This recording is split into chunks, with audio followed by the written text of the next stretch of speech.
Hey everyone, Coach Mike here. Just wanted to quickly go over our defensive zone coverage. We went over it a little bit in the locker room on Tuesday, and I wanted to make sure that you guys really understood it. I know some of you guys had some questions and some perplexed looks, so I told you guys I'd make the video to kind of go over everything. So when we talk about defensive zone coverage, it's important to understand that it all starts with a strong back check from our forwards. We need to make sure we get back into that zone and support our defensive partners and our goalie. This is not a time to make a line change or to lag behind. Even if you're tired, it's important to dig deep and make sure we get back into the zone so there's no odd man rushes or odd man numbers in our zone. So if the coach calls you off for a line change, then that's fine. But we really don't want to see any lazy play, any line changes and stuff. That's unacceptable at this level. You need to get back and support your teammates. So when we talk about back checking, again, the first forward back, the F1 going into our zone is going to come in low and support our defensive partners. This is usually the center at most times, but at this level, as we play big boy hockey, we basically turn it into our F1. That's basically the first forward back into the zone supporting our D. The second forward into the zone, F2, he's going to take up position in the high slot area.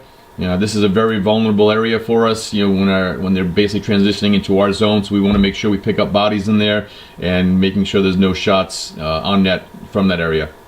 The third forward back, F3, he's going to take up position in the strong sides. So depending on where that puck is. So if that puck is in this corner here, he's going to skate back and pick up position here, covering that D and making sure that wall is protected.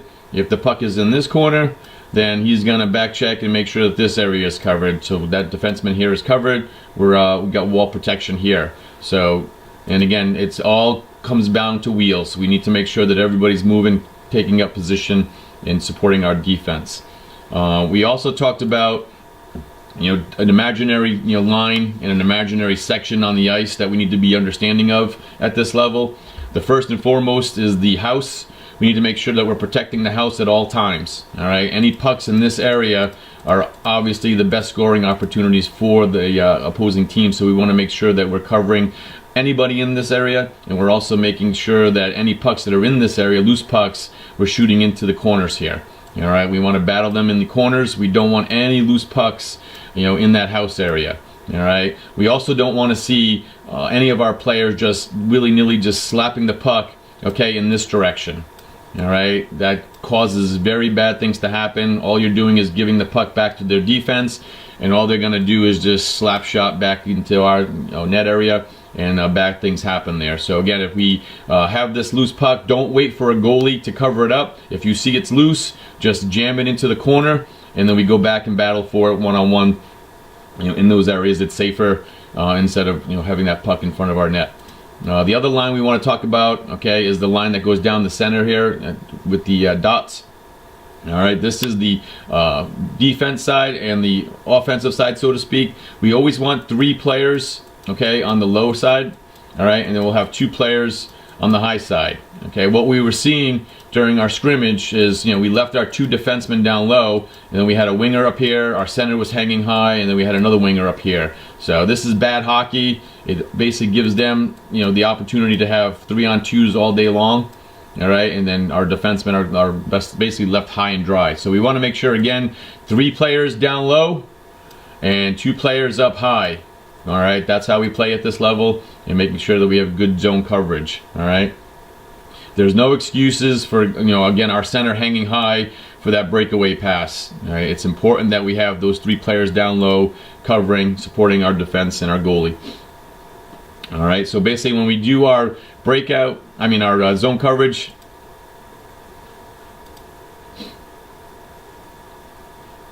the first defenseman in is going to basically take up shop and cover the puck carrier. F1, again down low, below the line, is going to basically come up into a blocking position. All right, his responsibility is to help D1. Should that puck carrier get behind D1, he's in a blocking situation. He's also keeping an eye on their F2, who should probably be on the wall area here. He's also responsible for the area in front of the net here at the near post. That is F1's responsibility in the defensive zone. All right, we don't chase. All right, it's important that we have that second layer of blocking here in case D1 gets beat. Now we have somebody else in here, all right, to cover. D2, your responsibility is net front coverage. You're going to keep an eye on the slot, and you're also basically keeping an eye on the back door. So F1 has the front door, you are responsible for the back door. So if their F3 comes in and sneaks behind, your head is on a swivel and making sure that that player is covered. F2, second player in the zone, your responsibilities are to cover this defenseman, but you're also responsible for covering their player in the slot area as well. So we have two eyes on the slot area, which is D2 and F2, all right, and you're also covering their weak side defenseman. F3, last forward in the zone, you're responsible for covering their strong side wing, all right. The boards are your responsibility. Okay, you're also responsible in case D1 does come up with the puck to get into a position where you're ready for a breakout pass so we can get out of the zone quickly. So again, head on a swivel, responsible for strong side D, but you're also the breakout guy. So making sure that you're ready and able to get a breakout pass from D1 should the opportunity present itself. All right, so that's it in a nutshell. So as we make the graph smaller here. So again, now their players are in position, just so we can break it down. D1, you're responsible for puck carrier. You're basically making sure that you're either containing or pressuring the puck carrier. You contain if you feel the puck carrier has heads up, he's got strong puck control. All right, we don't want to basically go after him, because what happens is if you shoot at him, all right, he can basically just go around you. All right, so we want to make sure that you are heads up, making sure that you either pressure, contain. If you feel that you can get the puck, he's fumbling with it, his head is down, then you basically will pressure and try to get the puck. F1, again, you're in a blocking position here. You're supporting D1. Your eyes are on F2.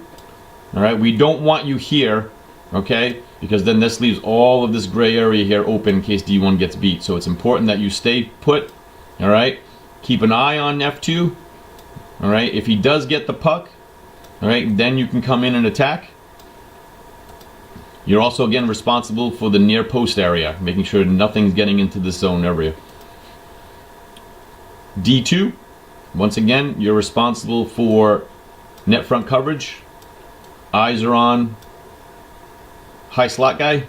All right, you should most likely be in a stick lengths away from this player. You don't want to be any farther.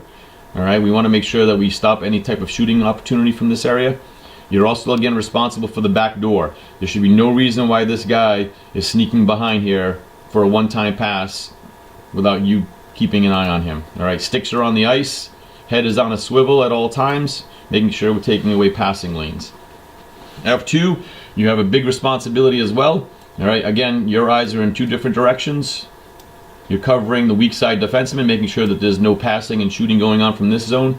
And you're also keeping an eye with D2 on this guy right here in the slot area. Okay, if D2 falls asleep and he's not basically covering this guy very well, then it is your responsibility to make sure that this guy's got a stick on and we don't have a shot off in the high slot area.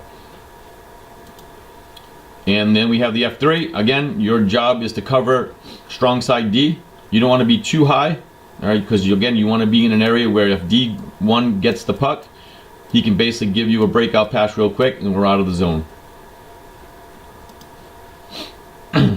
If they move the puck into the opposite area, we have options here. We don't want to chase if we don't have to. Okay, so what's going to happen is D1's going to release, D2 picks up, D1 comes into the net front coverage. All right, again, communication, making sure everybody's on the same page. If D1 does follow and chases this guy, then D2 stays home.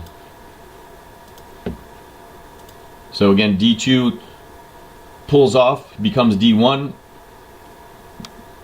He's responsible for the puck carrier. F1 or center will come across, again in that blocking position.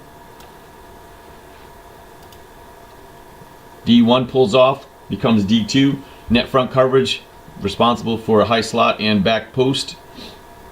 And then our wingers come across and fulfill the same roles, okay? Strong side wing, All right, he was responsible for the breakout pass, and he's also responsible for their strong side defenseman. Our weak side winger is responsible for their weak side D, and also for the slot area, making sure no shots are going off here. And that's it in a nutshell. If you have any questions, let me know. We'll work on this a little bit of practice today, and we'll see you then.